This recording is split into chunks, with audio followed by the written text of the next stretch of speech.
Hello, hello, hello.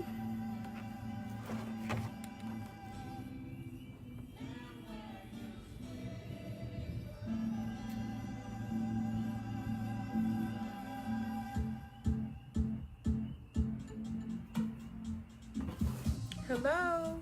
Hi, how are you? Sorry, I didn't mean to have a soundtrack in the background. Okay.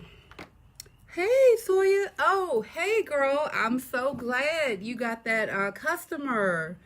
Yeah, somebody, I don't know if it's the exact same person, but I'm assuming the timing it was. Someone had inboxed me. They had heard me talk about your business on this show. So I'm glad that worked out. No problem. Anytime. Anytime. So proud of you guys. Okay.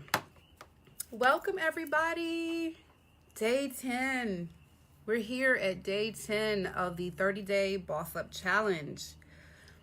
Thanks for hanging in here. I know we've been going strong, and some of you have been here for more than 10 days because I started the Boss Up Challenge after I had gone live already about 7 times. So some of you all have been hanging in here with me. So last night, just as a recap, we went over effective communication. So for those who missed it, please tune in. I will be uploading that video to the YouTube channel this evening, and you can get caught up. I want to say welcome any new people that view this video. All of my returning people, thank you for following up. And remember to like the video, subscribe to the YouTube channel, which is Business Builder Basics, and join the group and like the business page. Thank you, thank you, thank you. That really helps me out a lot, and it helps other people too, because there are people that really have been watching these videos, and then they're contacting me separately telling me that they're actually taking real steps to like start their businesses, and that feels great. So please do share. Hey, Lamont. Hey, I saw you did an awesome job. Awesome job. I got to get y'all over here and get my car right. But so anyway, share, please share, because there are people that really really could use this, basically. No problem. And that just reminds me, actually, this is the portion where I like to acknowledge at least one business owner that I can think of. I don't have to know them personally, but if I've heard of them, if I know of them, then I want to shout people out each and every time I do this show. And tonight I'm going to shout out the chef that I use, because I should have done this a long time ago, because he keeps my family fed well. So that is Jari Chavez. I hope that's how you say his last name. And he's with Foolish Foods Catering. Awesome. Awesome. The food is outstanding. You can find him at Foolish Foods Catering. However, the spelling is Fulish, foods with the S, catering. So Foolish Foods Catering. Yeah, follow him. He has really, the food is very tasty, and it's not just tasty, but it's prepared well. So, the meats aren't dried out or too tough.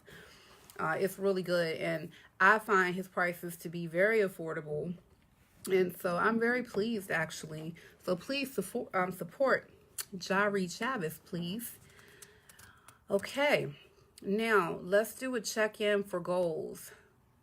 We've had a lot of goals that really should have been keeping you guys busy for the last several days.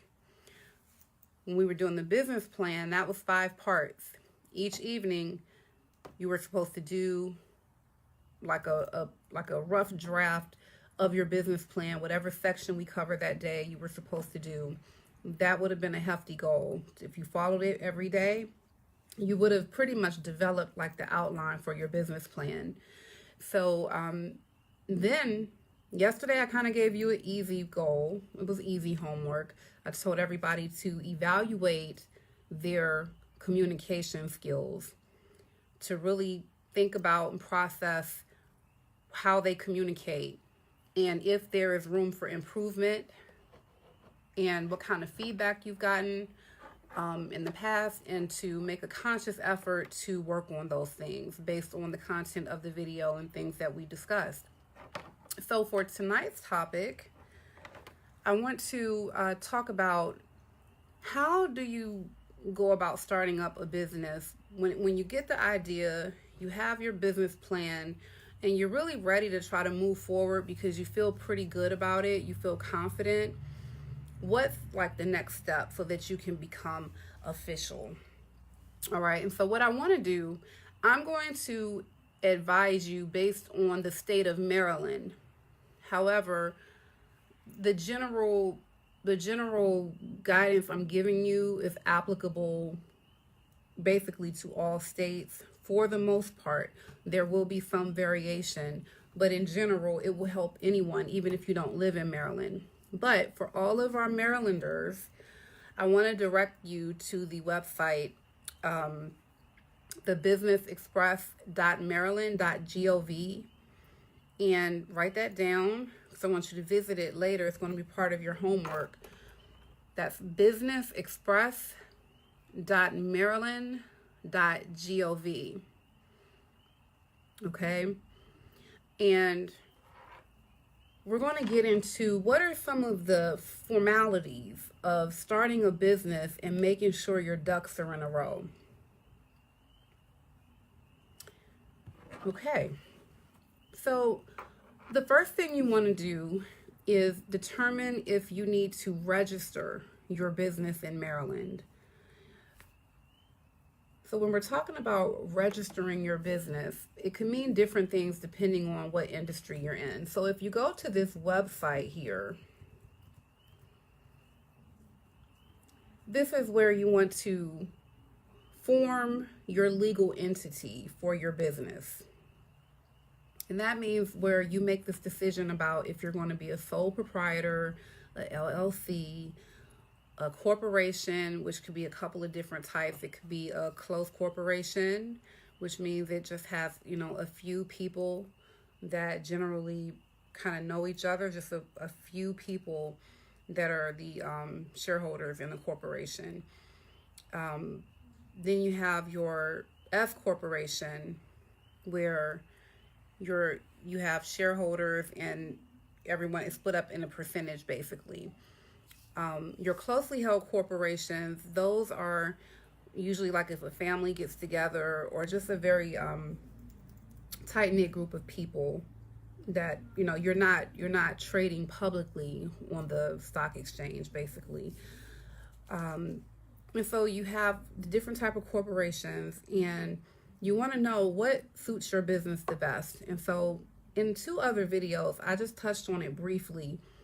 How do you know which structure is best for your business? Well, the general rule of thumb that I would advise, consider if your business is high liability.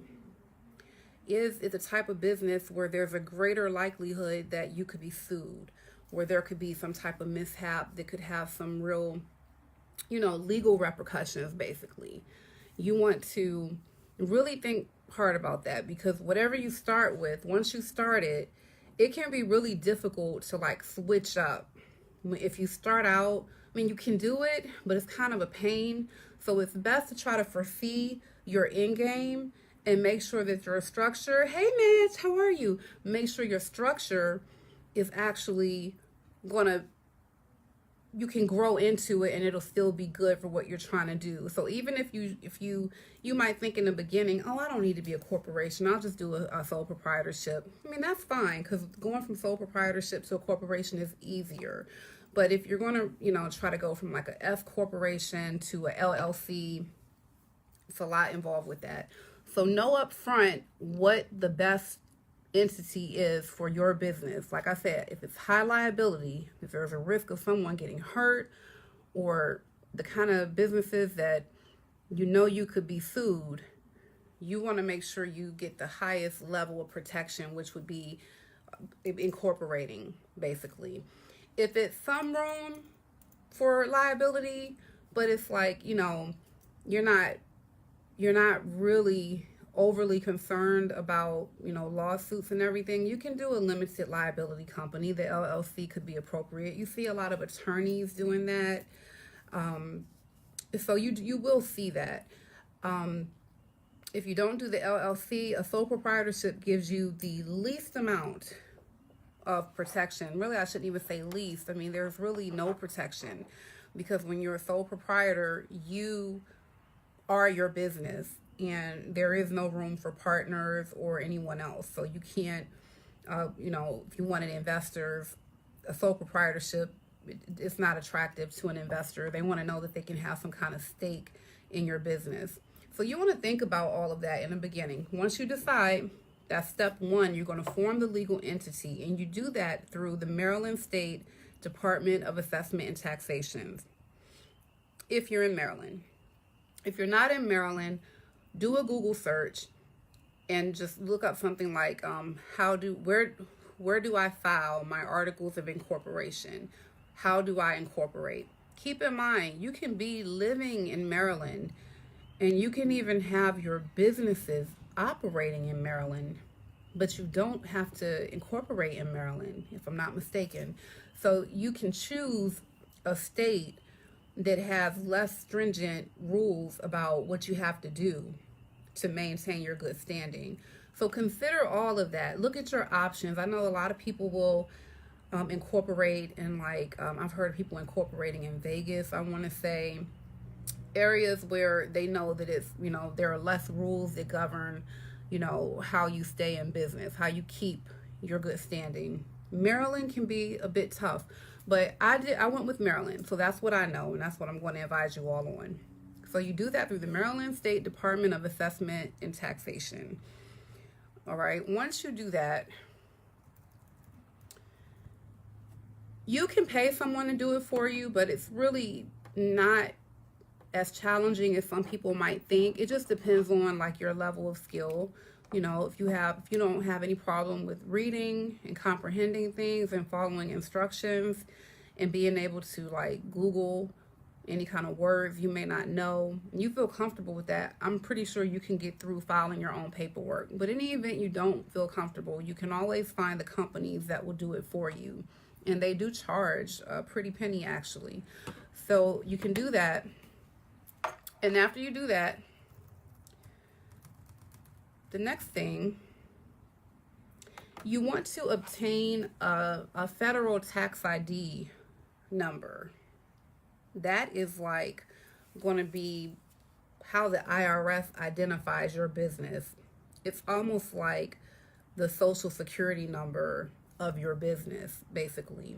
And once you establish this, I'm not sure there is any changing it or anything like that. I think, I'm not sure that you can make changes. So when you go, it's very simple. You can do that online in about 5 minutes, basically, establishing your federal tax ID number.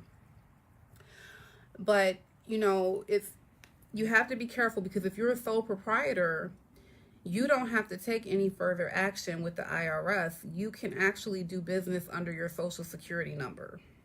Okay, so that's definitely an option.